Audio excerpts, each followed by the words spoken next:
They called it the torture chair, a device so cruel, even the men who used it feared its touch. Tonight, you will hear her story, a story whispered through the cold stone walls of the Middle Ages. Stay with me until the end, and you will know why sitting here meant you would never walk again. Chapter 1: Whispers of Fear in the Village.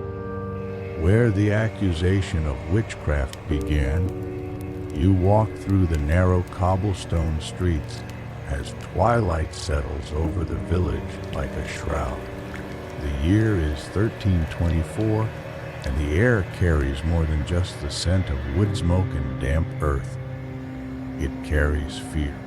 Your woolen cloak brushes against the rough stone walls of houses that seem to lean inward, as if trying to keep their secrets hidden from the darkening sky above. The sound of your footsteps echoes against the silence, but you are not alone. Behind shuttered windows, eyes watch. In doorways barely cracked open, whispers pass like contagion from one household to the next. You can feel their gazes upon you, heavy as the iron chains that hang from the church bell tower, cold as the morning frost that never quite melts in the shadows between buildings. This is how it begins, not with grand proclamations or royal decrees, but with the slow, insidious creep of suspicion that seeps into the very stones beneath your feet. You pause at the village well, its wooden bucket swaying gently in the evening breeze. The rope creaks with each movement, a sound that has become as familiar as your own heartbeat. But tonight, something is different. Tonight, the women who usually gather here at dusk to draw water for their families are absent. The well stands alone, abandoned, as if even the water itself has become suspect. From the direction of the church comes the low toll of vesper bells, their bronze voices calling the faithful to evening prayer. But even this sacred sound cannot mask what you hear beneath it. The murmur of voices, urgent and secretive, drifting from the church steps where a small crowd has gathered. You moved closer, your soft leather shoes making no sound against the worn stones. She speaks to the crows. Comes a woman's voice, barely above a whisper. I've seen her, standing in her garden before dawn, and they come to her. They listen. Another voice, this one belonging to Thomas the baker, whose flour, dusted apron never quite conceals the fear in his eyes. My bread wouldn't rise for 3 days straight after she passed by my shop. 3 days. The yeast died in the bowls, as if cursed. You know the woman they speak of, Margaret, the herbalist who lives at the edge of the village, where the forest begins to reclaim the cleared land. She is a woman of perhaps 40 years, her hands stained green from the plants she gathers, her knowledge of healing passed down through generations of women who understood the language of root and leaf. In better times, she would be valued, sought after when fever struck or when a difficult birth required gentle intervention. But these are not better times. The harvest failed 2 years running. The winter brought disease that claimed a dozen children before the spring thaw. The Lord's tax collectors took more grain than the village could spare, leaving families to subsist on bread made from acorns and bitter herbs. When people are hungry, when children die, When the world seems to conspire against them, they search for someone to blame. And it is always easier to blame a woman who lives alone, who knows things others do not, who walks the boundary between the civilized world and the wild places beyond. You feel the rough texture of your cloak as you pull it tighter against the evening chill. The wool scratches against your neck, a reminder of the physical world, even as the conversation around you ventures into realms of shadow and superstition. The scent of tallow candles drifts from nearby windows, mixing with the smell of cooking turnips and the ever-present undertone of smoke that hangs over every medieval settlement.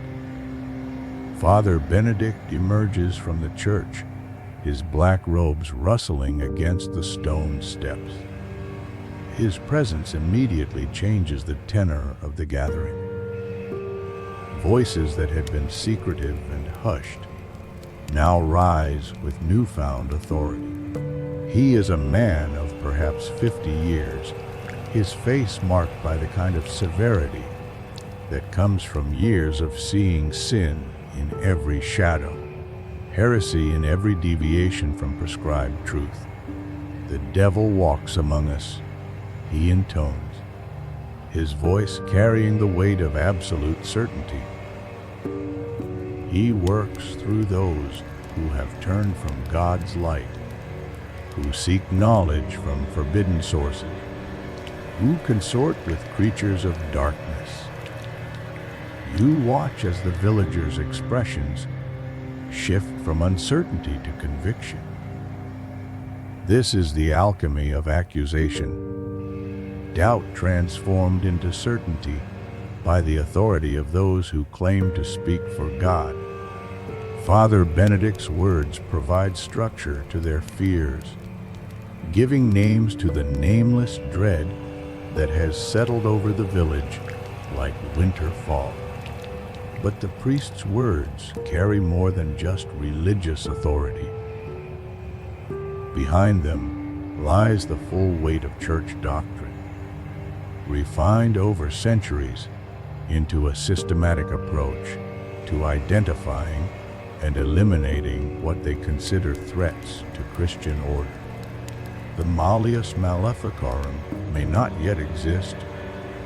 That infamous manual for witch hunters will not be written for another century and a half, but the theological foundations are already in place.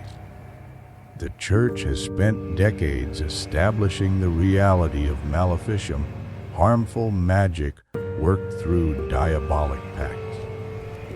They have created the intellectual framework that will soon justify unthinkable acts in the name of salvation. She gathers plants by moonlight, continues the baker, emboldened by the priest's presence.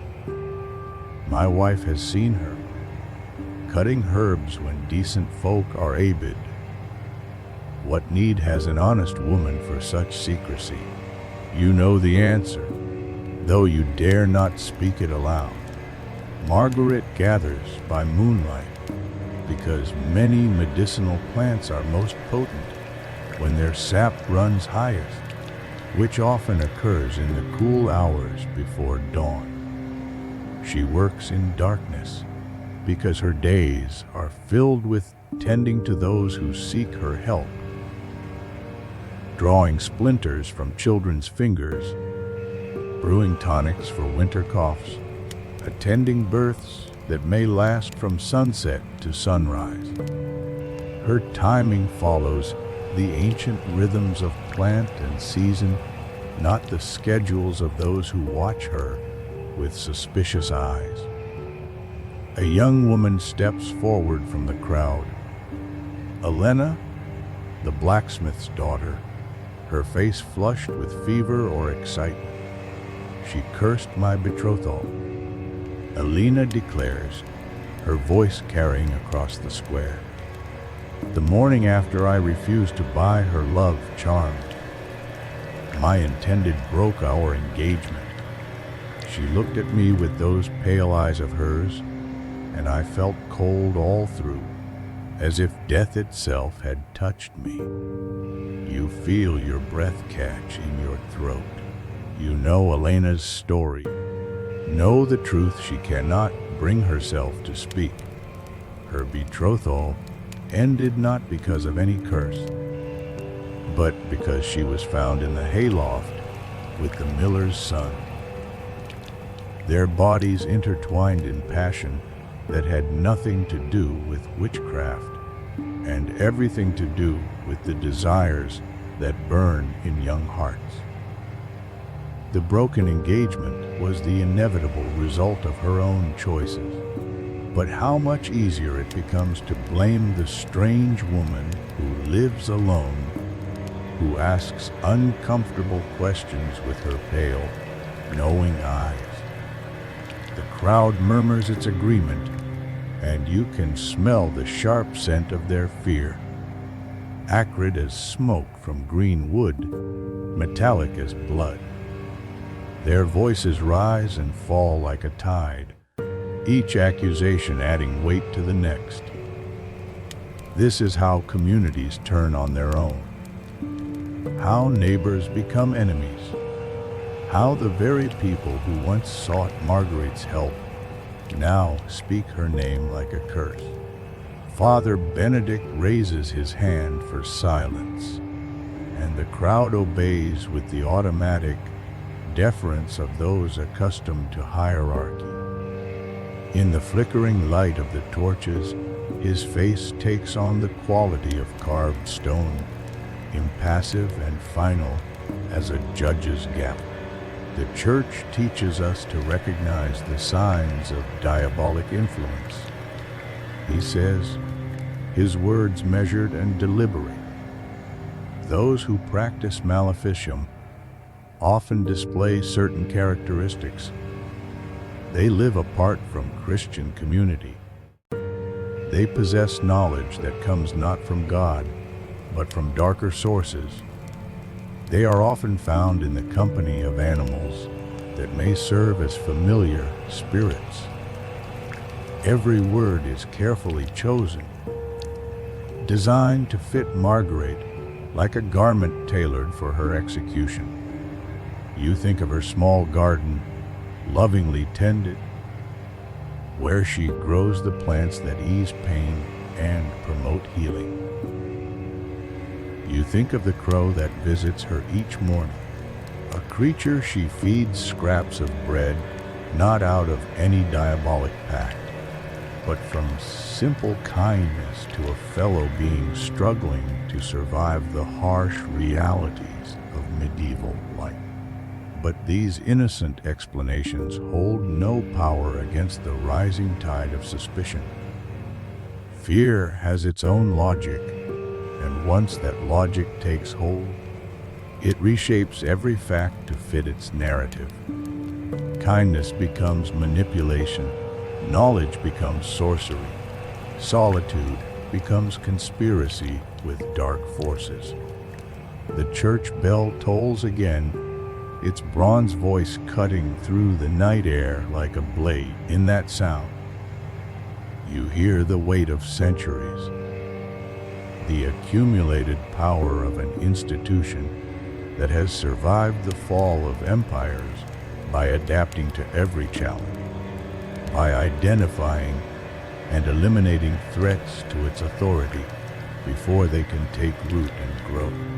You pull your cloak tighter as the crowd begins to disperse, their whispers following them into the darkness like spirits reluctant to rest.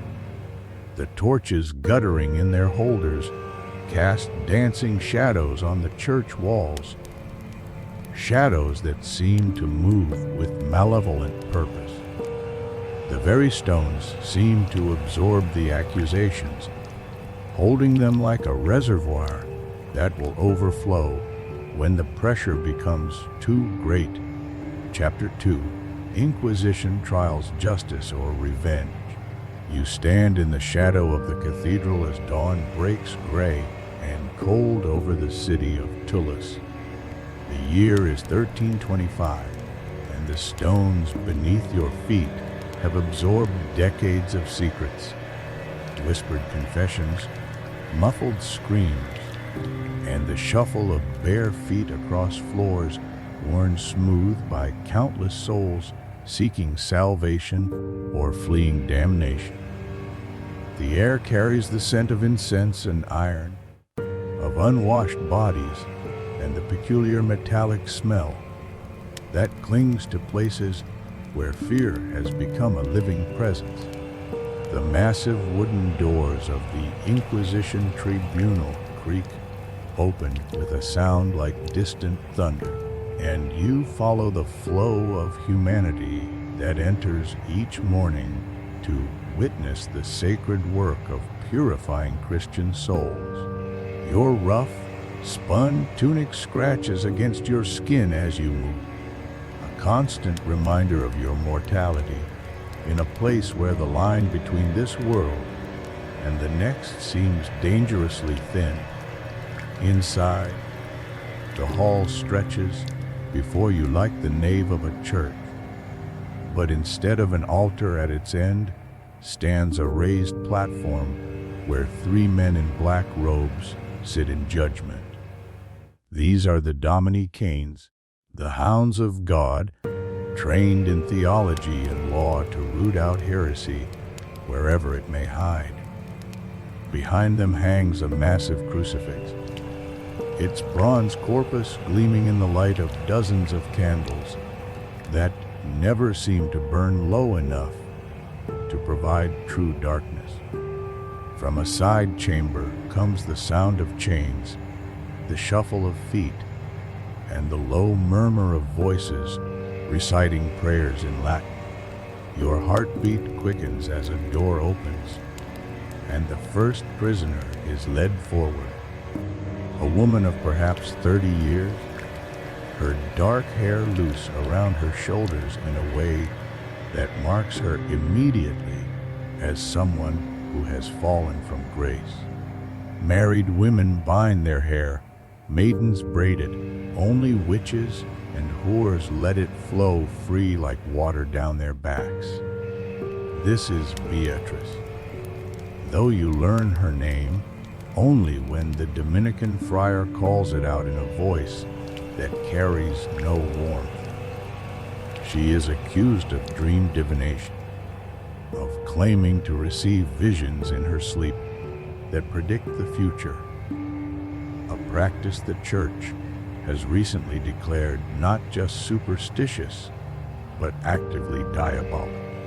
Her crime is not what she has done, but what she has dreamed. And the fact that she spoke of those dreams to neighbors who now sit in the gallery, watching her with eyes bright with righteous condemnation. The ecclesiastical court operates under procedures that would seem familiar to any lawyer trained in canon law, yet the purpose here extends beyond earthly justice. These men believe they are saving souls, and that belief justifies methods that would make secular judges recoil. The presumption of innocence that governs civil courts does not hold sway in this chamber. The very fact of accusation suggests diabolic influence, and it becomes the prisoner's task to prove innocence through confession and penance. You stand accused of receiving diabolic visions, intones Brother Guillaume, the chief inquisitor, whose voice carries the weight of authority. His face is gaunt with fasting and prayer, his eyes bright with the fervor of one who believes himself an instrument of divine will. These dreams you claim to have experienced, describe them in detail, that we may judge their source. Beatrice raises her head with a courage that will soon be tested. and in her expression you see the confusion of someone who still believes that truth can protect her. Brother, I dreamed of my sister's child who died of fever last winter. In the dream, she came to me and warned that more children would sicken unless the village well was blessed by holy water. When I shared this vision, 3 families took their children to Father Bernard for blessing, and none of them fell ill during the fever that took 6 others. The inquisitors exchanged glances laden with meaning. In secular law, Beatrice's actions might be seen as beneficial. She prompted preventive care that saved lives. However, ecclesiastical law operates by different principles.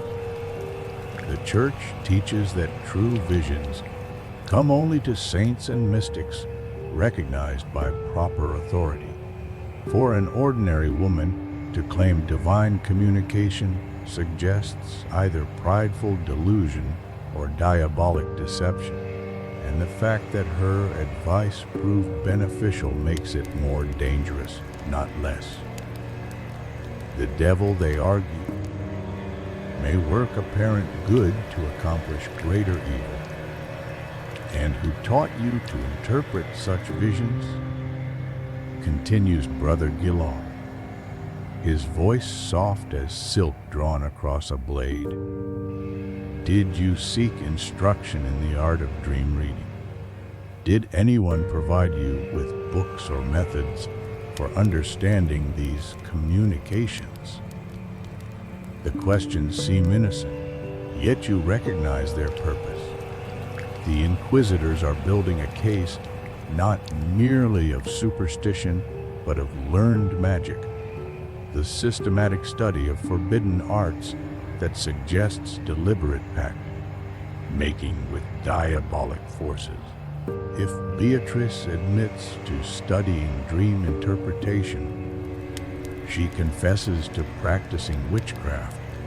If she claims the knowledge came unbidden, she implies a diabolic gift that marks her as already corrupted. Beatrice's voice wavers.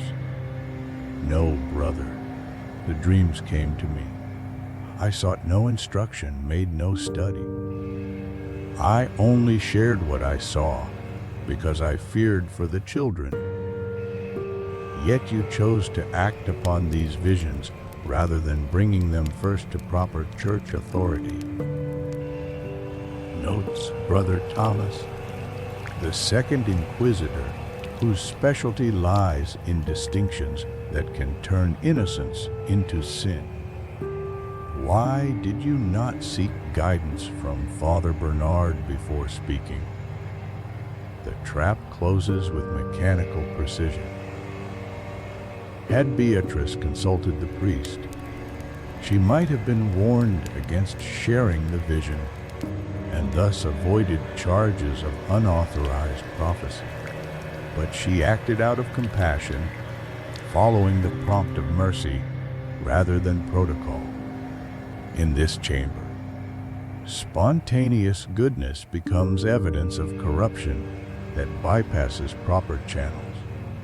You feel the rough wood of the gallery railing under your palms as you lean forward, drawn despite yourself into the terrible logic unfolding before you.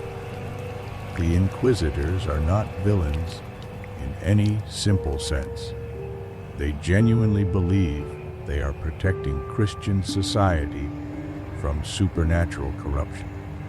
Their methods, horrifying to your sensibilities, flow from theological premises that seem reasonable to educated men of their time.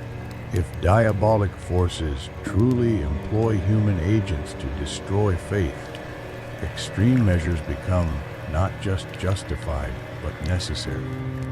The accused will be examined for signs of diabolic marking, announces Brother Guillaume. 2 guards step forward to escort Beatrice to a side chamber. You know what this examination entails: a systematic search for devil's marks, those supposed signs upon the body where demonic forces have touched. These marks, they claim, are insensitive to pain and thus provide objective evidence of corruption. The procedure that follows stands at the intersection of medical examination and religious rite.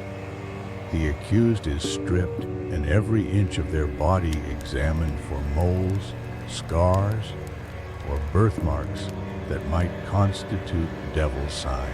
These marks are then tested with sharp implements, pins, needles, small knives, to gauge sensitivity.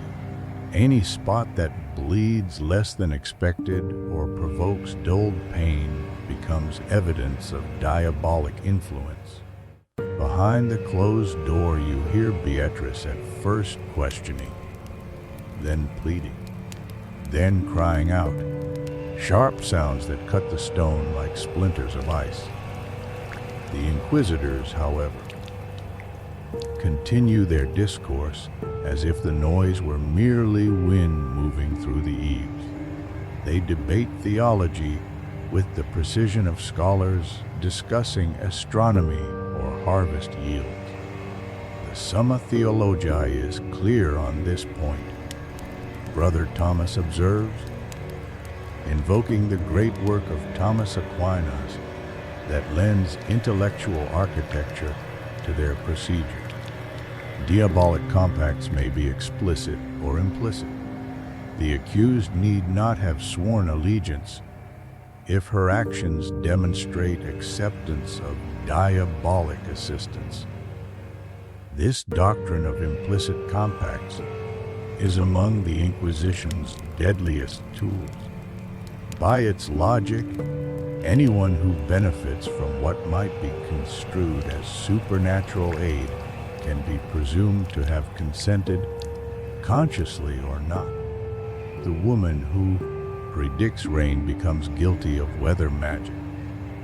The herbalist whose remedies work too well invites suspicion of forbidden power. The midwife whose patients survive difficult births stands accused of unnatural assistance. The monastery bells outside mark the passing of time with a hollow note. Through a high window, a shaft of winter light inches across the flagstones, dust motes turning in its beam. Beyond the doors, the city wakes. Vendors calling in the square, a cartwheel rumbling over cobbles. Yet the tribunal remains sealed, as if the world here turns according to a darker orbit. When Beatrice emerges, her dignity has been stripped away alongside her clothing. Her face bears the pallor of someone who has learned that her body is no longer her own, that even her most private flesh can be recast as evidence. 3 small punctures on her left shoulder mark the places where the examiners found spots that bled less freely than expected. The hall accepts these as proof. The examination reveals clear evidence of diabolic influence. Brother Guillaume declares, the accused bears marks demonstrating insensitivity to pain, consistent with supernatural alteration of the flesh. However, the Church in its mercy offers opportunity for confession and reconciliation. You understand the cruel arithmetic. Confession may save Beatrice's soul, but not her life. She will be handed to secular authorities for execution, her penance securing promised forgiveness. Refusal means continued examination until she either dies or speaks the words that will justify her death. The guards wheel forward a device that makes your stomach clench, the iron chair. From a distance it could grace a noble, tall, sturdy oak, high arms, a tall back, but closer inspection reveals the truth. Iron spikes lining seat and armrests, each sharpened to pierce flesh without delivering swift death. The chair is placed at an angle so tribunal and gallery can watch the face of whoever sits upon it. Beatrice stares with the recognition of one who understands what is offered, pain measured and controlled, applied with a craftsman's care to break will while preserving breath long enough to harvest names. The question is simple. Brother Guillaume says with pedagogical patience, do you confess to receiving aid from diabolic sources in the interpretation of dreams? Do you acknowledge that your visions came not from God, but from the enemy of mankind? Will you name others who have participated in these forbidden practices? The final inquiry reveals the tribunal's deeper intent. Individual confessions, though satisfying, serve mainly as stepping stones. Each person broken under examination yields names, and those names become further examinations, a widening net that can occupy inquisitors for years while filling ledgers with fees and confiscations. Beatrice searches the gallery for a sympathetic face. She finds none. Those who have come to witness wear the expressions of people reassuring themselves that danger resides in other bodies. They shift, they swallow, they say nothing. You feel a weight press upon your shoulders like a millstone. Around you, others look away. To speak in her defense is to invite scrutiny of your own soul.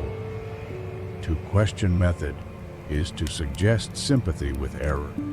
The safest path, the one that promises survival, is to remain silent while suffering unfolds beneath the blessing of sacred language. I dreamed only of my sister's child. Beatrice whispers, barely audible above the hiss and crackle of torches. I meant no harm. I sought no diabolic aid. I wanted only to protect the children. Her words ring with truth, yet truth here is subordinate to doctrine. The system has been engineered to transform virtue into vice, to punish compassion and reward betrayal, to make instruments of destruction out of ordinary people who choose survival over justice. Brother Guillaume nods to the guards. They bind Beatrice to the chair. The first contact is deceptively gentle fabric gives, then skin meets iron. The bite of spikes draws breath from the hall, and her first cry follows, raw, involuntary. The sound of a body discovering a boundary it cannot cross without breaking. A moment later, the air changes. You catch the metallic tang of fresh blood beneath the incense and see her shoulders tremble in shivers she cannot control. You close your eyes, but your ears remain faithful. The method is systematic, calibrated through long practice. Pressure increased, then eased, then increased again, each interval designed to soften resistance while preserving form. They know exactly how much weight each spike can bear without destroying the flesh too quickly. Exactly when a pause will make the next question cut deeper. If you were in her place, would you hold your silence? Or would you speak a name to buy one more hour of breath? If you were in the chair, would you protect others? Or would the iron teach you to betray everything you thought you believed? The inquisitors proceed with the calm of men who repair a leaking roof or balance a merchant's account. To them, this is justice aligned with salvation. The iron chair becomes an instrument not only of pain, but of theology, an object lesson in sin, confession, and the alchemy by which suffering is said to purify. Yet the logic of pain, like the logic of fear in the village, requires a destination. The tribunal does not seek courage or clarity. It seeks a key to open the next door, a word to set the next snare. The hall grows quieter. The torch is lowering with a long and steady hiss, and still the questions come, steady as a rosary's beads counting toward an inevitable end. But even pain wasn't enough. They needed a confession. Chapter 3, A Confession Never Spoken. You descend stone steps worn smooth by centuries of desperate feet, each footfall echoing in the narrow stairwell that leads to the deepest chambers. Beneath the Inquisition tribune, the air grows colder with each step, thick with moisture that carries the scent of ancient fear, sweat and blood, and the particular smell of human despair that seeps into stone and lingers like a curse. The year is still 1325, but in these depths beneath the cathedral, time moves differently. Hours stretch into eternities of waiting, while lifetimes of suffering compress into moments that shatter souls like glass under pressure. Your torch gutters in the damp air, casting restless shadows on walls that have witnessed confessions extracted through methods that would make devils weep with envy. At the bottom of the stairs, a heavy wooden door bound with iron stands slightly ajar.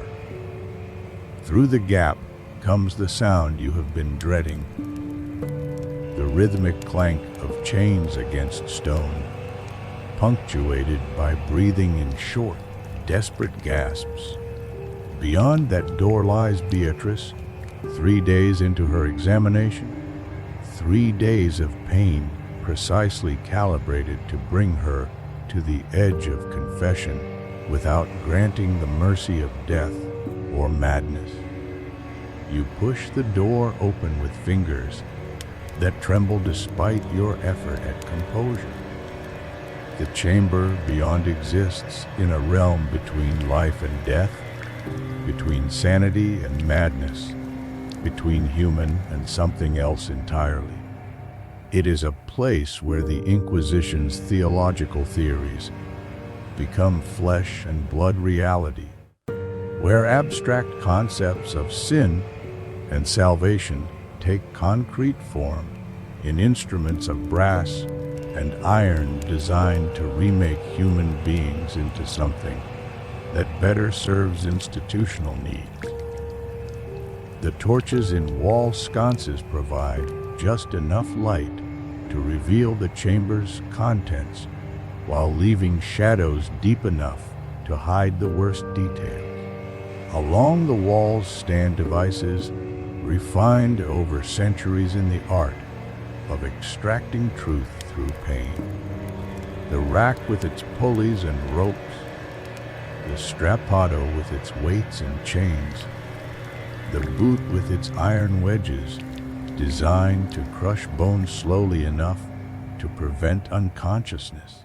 But your eyes are drawn to the center of the chamber, where Beatrice hangs suspended from the vaulted ceiling by ropes that dig deep furrows into her wrists. Her feet barely touch the floor, just enough to prevent her arms from tearing from their sockets, but not enough to relieve the burning pain that courses through her shoulders and spine. This is the strappado, the Inquisition's preferred method for combining physical agony with psychological pressure. Her face has been transformed by 3 days of controlled torture into something barely recognizable as human. Her eyes, once bright with intelligence and compassion, now hold the vacant quality of someone who has traveled too far into realms of pain to find easy passage back. Her lips move constantly in what might be prayer or delirium, forming words you cannot quite hear above her labored breathing. Brother Guillaume sits at a small wooden table positioned to give him a clear view of the suspended prisoner while remaining far enough away to avoid being splattered with blood or other evidence of the examination's toll. Before him lies an open ledger in which he records each detail with the meticulous care of a scholar documenting natural phenomena. His pen scratches against parchment like small claws on dry leaves. "You have demonstrated remarkable endurance," he says to Beatrice, his voice calm, almost clinical. "The strength of your resistance suggests either extraordinary virtue or diabolic assistance in withstanding pain. Since we have already established, through physical examination, that you bear the devil's marks, we must conclude that supernatural forces aid your stubbornness. The logic is unassailable within its own framework. If the accused confesses quickly, it proves guilt. If they resist, their endurance becomes evidence of diabolic aid, proof of guilt even more conclusive. The system cannot fail to confirm its own assumption. A guard enters carrying something that makes your breath catch despite all you have seen.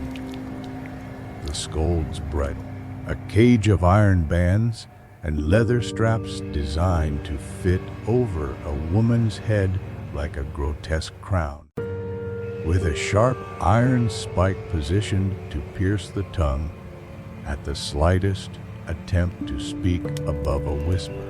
The device is both physical torture and symbolic punishment, designed to silence and control. Once locked in place, the accused can only nod or shake her head, reducing complex testimony to simple answers that favor the prosecution. We have been patient with your continued denials. Brother Guillaume continues, rising from the table. But the Church cannot indefinitely extend mercy to those who refuse salvation. The time has come for more decisive measures. The guard approaches Beatrice with the bridle held like a holy relic. The iron gleams in the torchlight, the leather straps darkened by sweat and stretched by desperate struggles of countless women before her. "No," Beatrice whispers, the first clear word in hours. "Please, I have told you the truth. I dreamed of my sister's child. That is all. There was no devil, no pact, no magic. Only grief and a desire to protect children from harm." Her sincerity is so stark that even the guards hesitate. But here, consistent denial under torture is not proof of innocence. It is proof of diabolic aid. Brother Guillaume notes her words in the ledger. The accused continues to maintain her denials despite clear evidence and 3 days of examination.